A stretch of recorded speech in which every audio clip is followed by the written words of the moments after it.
हाँ तो बच्चों, आज हम आपको राज्यसभा की शक्ति और कार्यों का आलोचनात्मक मूल्यांकन करेंगे। कल मैंने राज्यसभा के बारे में थोड़ा परिचय दिया था और राज्यसभा की जो विधायी जो शक्ति है उसके बारे में बताकर गया था।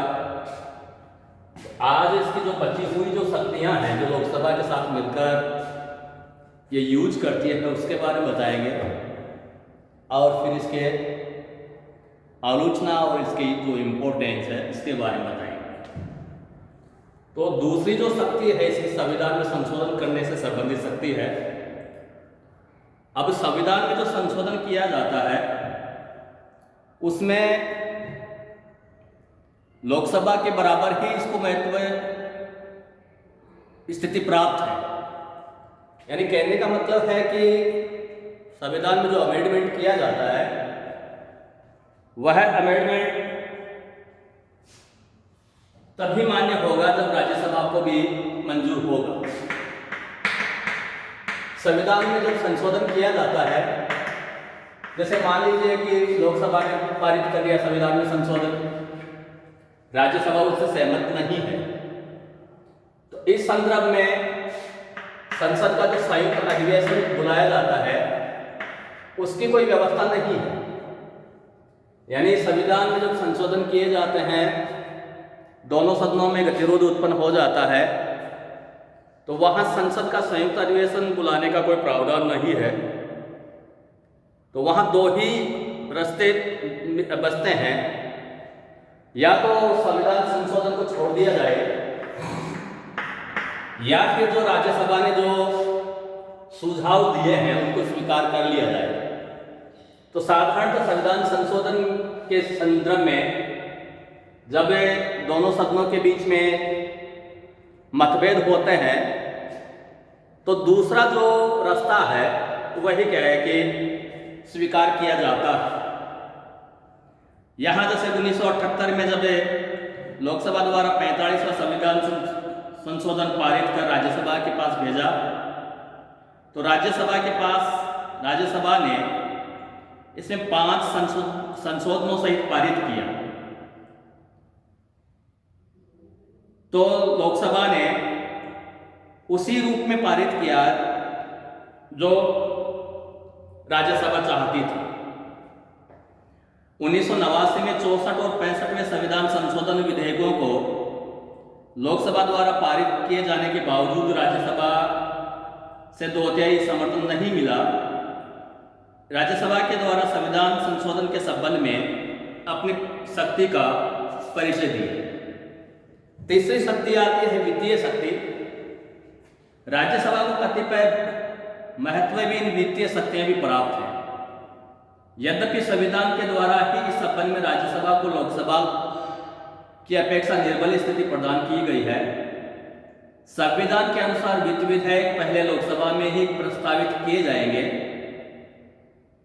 लोकसभा द्वारा स्वीकृत होने पर वित्तीय विधेयक राज्यसभा में भेजे जाएंगे, जिसके द्वारा अधिक से अधिक 14 दिन तक इस विधेयक पर विचार किया जा सकेगा। राज्यसभा वित्त विधेयक के संबंध में अपने सुझाव लोकसभा को दे सकती है, लेकिन यह लोकसभा के ऊपर डिपेंड करता है कि वह इन सुझावों को स्वीकार करे या नहीं करे।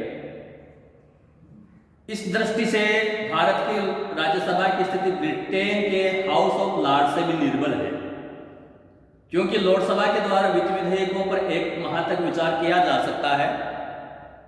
संवैधानिक इतिहास में राज्यसभा के द्वारा पहली बार 77-78 के वार्षिक बजट में 6 संशोधनों की सिफारिश की गई, लेकिन लोकसभा ने राज्यसभा के द्वारा जो प्रस्तावित जो संशोधन थे उनको रद्द कर दिया या उनको स्वीकार नहीं किया।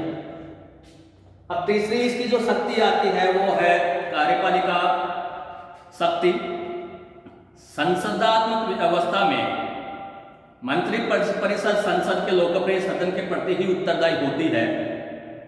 अतः भारत में भी मंत्रिपरिषद केवल लोकसभा के प्रति ही सामूहिक रूप से उत्तरदायी है। न कि राज्यसभा के प्रति। राज्यसभा के सदस्य मंच में से प्रश्न तथा पूरक प्रश्न पूछ सकते हैं, उनकी आलोचना कर सकते हैं, परंतु उन्हें अविश्वास प्रस्ताव द्वारा मंत्रियों को हटाने का अधिकार नहीं है। यह अधिकार केवल लोकसभा को ही प्राप्त है। अतः कार्यकारिणी पर नियंत्रण की दृष्टि से लोकसभा राज्यसभा की तुलना में निश्चित रूप से शक्तिशाली है।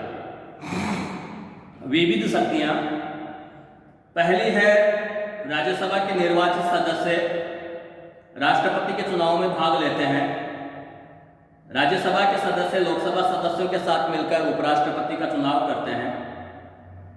राज्यसभा लोकसभा के साथ मिलकर राष्ट्रपति, सर्वोच्च न्यायालय के न्यायाधीशों तथा अन्य कुछ पदाधिकारियों पर महाभियोग ला सकती है।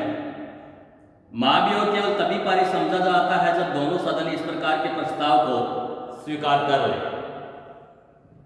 अगली है राज्यसभा लोकसभा के साथ मिलकर बहुमत से प्रस्ताव पारित कर उपराष्ट्रपति को उससे पद से हटा सकती है। उपराष्ट्रपति को पद से हटाने का प्रस्ताव प्रथम बार राज्यसभा से ही पारित होकर लोकसभा में जाता है। 1 माह से अधिक अवधि तक यदि आपातकाल लागू रखना हो तो इस प्रकार के प्रस्ताव का अनुमोदन लोकसभा तथा राज्यसभा दोनों में से होना आवश्यक है। लोकसभा के विघटन की स्थिति में केवल राज्यसभा का अनुमोदन ही आवश्यक है। आपातकाल में मौलिक अधिकारों के निलंबन के लिए दिए गए आदेश को भी यथाशीघ्र संसद के दोनों सदनों के सामने रखा जाना चाहिए। बॉम्बई मामले में सुप्रीम कोर्ट ने कहा कि किसी राज्य में राष्ट्रपति शासन लागू करने के बाद राज्य की विधानसभा का विघटन तब तक नहीं किया जा सकता तब तक कि राष्ट्रपतीय उद्घोषणा का संसद के दोनों सदनों द्वारा अनुमोदन ना कर दिया जाए। अब यहाँ लोकसभा राज्यसभा के पास 2 स्पेशल पावर है, अनुच्छेद 312, अनुच्छेद 249, जिनका इस्तेमाल ये खुद ही करती है। इसमें लोकसभा की आवश्यकता नहीं है। तो यहां अनुच्छेद 249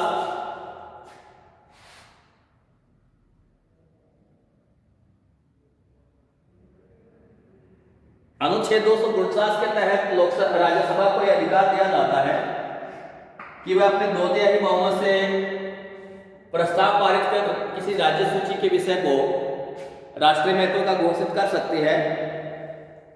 शुरू में 1 वर्ष है, इसके बाद में इसको और बढ़ाया जा सकता है। अनुच्छेद 312 इसके तहत राज्यसभा एक नई अखिल भारतीय सेवा की स्थापना के लिए कह सकती है। यानी कहने का मतलब है कि 249 के तहत राज्य सूची के विषय को राष्ट्रीय महत्व का घोषित कर सकती है और अनुच्छेद 312 के तहत नई अखिल भारतीय जो सेवा है उसकी स्थापना का सुझाव दे सकती है। केंद्र सरकार स्थापित करने का अधिकार केंद्रीय सरकार को दे सकती है। अब राज्यसभा की शक्तियों की इस अध्ययन से नितांत स्पष्ट है कि राज्यसभा न केवल द्वितीय सदन वरन द्वितीय महत्व का सदन ही है। शक्ति की दृष्टि से इसकी स्थिति राज्यसभा और अमेरिका सीनेट के बीच में ही कहीं है। वास्तव में संविधान निर्माताओं द्वारा राज्यसभा को प्रथम सदन के सहायक और सहयोगी सदन की भूमिका ही प्रदान की गई, प्रतिद्वंदी नहीं।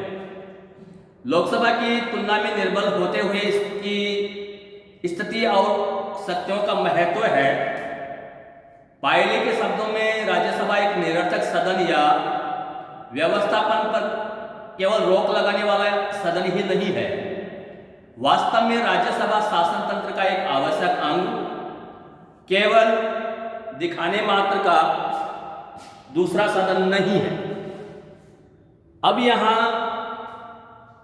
राज्यसभा की जो स्थिति है, शक्ति है, इसका अगर आलोचनात्मक मूल्यांकन किया जाए तो उनका निम्न हिसाब से जिसकी एक्सप्लेनेशन की जा सकती है जैसे राज्यसभा की आलोचना कई हिसाब से की जाती है, रचना संबंधी आलोचनाएं हैं, वहां शक्ति संबंधी आलोचनाएं हैं, उसके बाद में लोकसभा राज्यसभा का रिलेशन आता है और उसके बाद में राज्यसभा का औचित्य आता है। तो राज्यसभा की जो आलोचना,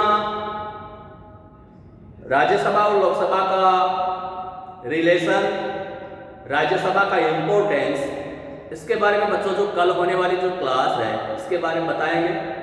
आज इतना है।